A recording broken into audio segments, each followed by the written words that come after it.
আসসালামু আলাইকুম। Welcome back to my channel আইভির রান্নাঘর। আমরা সাধারণত লাউ রান্নার ক্ষেত্রে লাউয়ের ওপরের খোসাটা ফেলে দিই। অনেক সময় খোসাটা ভেজেও খেয়ে থাকি, কিন্তু লাউয়ের খোসা এভাবে ভর্তা করলে খেতে অসাধারণ লাগে। লাউয়ের খোসার ইউনিক এই রেসিপিটি শেয়ার করব। এখানে আমি 4টা চিংড়ি মাছ নিয়েছি, ওপর থেকে খোসা ছাড়িয়ে নিয়েছি। সাথে আছে লাউয়ের খোসা ছোট পিস করে কেটে নিয়েছি, 3টা পেঁয়াজ কুচি করে নিয়েছি, 2টা রসুনের কোয়া নিয়েছি, সাথে কয়েকটা কাঁচামরিচ ও শুকনো মরিচ নিয়েছি। এদিকে কড়াইতে পরিমাণ মতো সরিষার তেল গরম করে নিব। ভর্তার ক্ষেত্রে সবসময় সরিষার তেলটাই ব্যবহার করবেন। তেলটা গরম হলে এখানে কেটে রাখা লাউয়ের খোসা, চিংড়ি মাছ, পেঁয়াজ, রসুন ও মরিচ দিয়ে দিলাম। সব কিছু হালকা করে নেড়ে এখানে 1 চা চামচ পরিমাণ লবণ দিয়ে দিব। 1/2 চা চামচ পরিমাণ হলুদের গুঁড়া দিব। হলুদের গুঁড়া দেওয়ার কারণে ভর্তার কালারটা কিন্তু অনেক ভালো আসবে। সকল উপকরণ ভালো করে মিশিয়ে নিব। লাউ সিদ্ধ করার জন্য কোনো প্রকার পানি দিব না। এ পর্যায়ে চুলার জালটা মিডিয়াম লো হিটে রেখে কাজটা করতে হবে। এতে করে লাউয়ের খোসাটা, চিংড়ি মাছ ভালো করে সিদ্ধ হবে। পানি দিয়ে সিদ্ধ করলে এই ভর্তাটা খেতে ভালো লাগে না। কিছুক্ষণ ঢাকনা দিয়ে রাখবো। 2 মিনিট পর ঢাকনাটা তুলে আবার নেড়ে দিচ্ছি।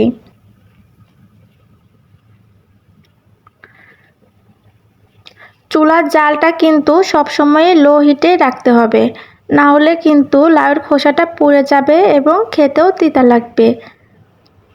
লাউয়ের খোসাগুলো ভালো করে নেড়ে চেড়ে দিব। এখন কিছুক্ষণ ঢাকনা দিয়ে রাখবো। এভাবে ঢাকনা দিয়ে ভালো করে সিদ্ধ করতে হবে। কিছুক্ষণ পর ঢাকনাটা তুলে আবারও নেড়ে দিব। আমি সবসময় চেষ্টা করি নিত্য নতুন সবজি দিয়ে ইউনিকভাবে ভর্তা তৈরি করার। যারা ভর্তা লাভার আছেন তাদের কাছে কিন্তু রেসিপিগুলো ভালো লাগবে। লাউয়ের খোসার কালারটা কিন্তু অনেকটা ভালো চলে এসেছে। এদিকে চিংড়ি মাছটাও ভালোভাবে ভাজা হয়ে গিয়েছে। দেখুন রসুনগুলো কতটা ভালো করে সিদ্ধ হয়েছে, একদমই গলে যাচ্ছে। এখন এ পর্যায়ে চুলা থেকে নামিয়ে নিব, আর বেশি ভাজা যাবে না। এখন শিলপাটাতে ভর্তাটা করে নিব। আপনারা চাইলে ব্লেন্ডারও করতে পারবেন।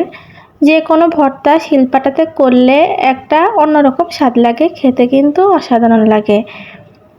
লাউয়ের খোসা, চিংড়ি মাছগুলো ভালো করে বেটে নিচ্ছি।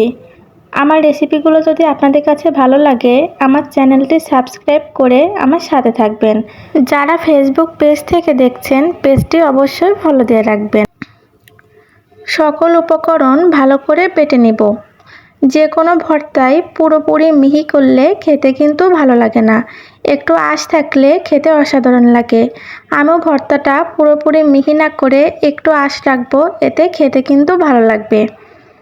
অনেক সময় ঘরে মাছ মাংস থাকলেও খেতে ভালো লাগে না, এমন নিত্য নতুন ভর্তা মেনুতে থাকলে রুচি কিন্তু একটু বেড়ে যাবে। এভাবে ভর্তাটা তৈরি করে দেখতে পারেন, খেতে কিন্তু অসাধারণ লাগে। ভর্তাটা বেটে নেওয়া আমার হয়ে গিয়েছে। এখন ভালো করে ভর্তাটা এক জায়গায় করে নিব।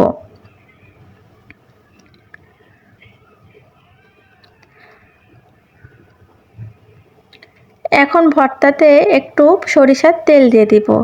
এভাবে লাস্টে সরিষার তেল ব্যবহার করলে ভর্তার স্বাদটা কিন্তু দ্বিগুণ বেড়ে যায়।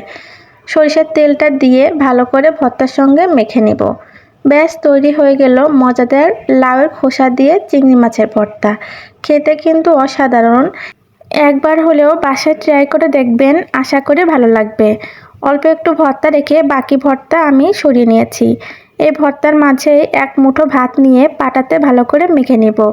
ছোটবেলায় আম্মু যখন ভর্তা করতো, এভাবে লাস্টে পাটাতে ভাত মেখে আমাদেরকে দিত, খেতে অসাধারণ লাগতো। ভর্তা করার শেষে কে কে এইভাবে পাটায় ভাত মাখা খেতে পছন্দ করেন অবশ্যই কমেন্টে জানাবেন। এটা স্বাদ কিন্তু অসাধারণ। এখন আমি একটা বাটিতে ভর্তাটা পরিবেশন করে নিয়েছি। গরম ভাতের সঙ্গে পরিবেশন করুন, খেতে কিন্তু অসাধারণ। আবারও হাজির হব এমন নিত্য নতুন রেসিপি নিয়ে। আজকের মতো এই পর্যন্তই। সবাই ভালো থাকবেন, সুস্থ থাকবেন। আল্লাহ হাফেজ।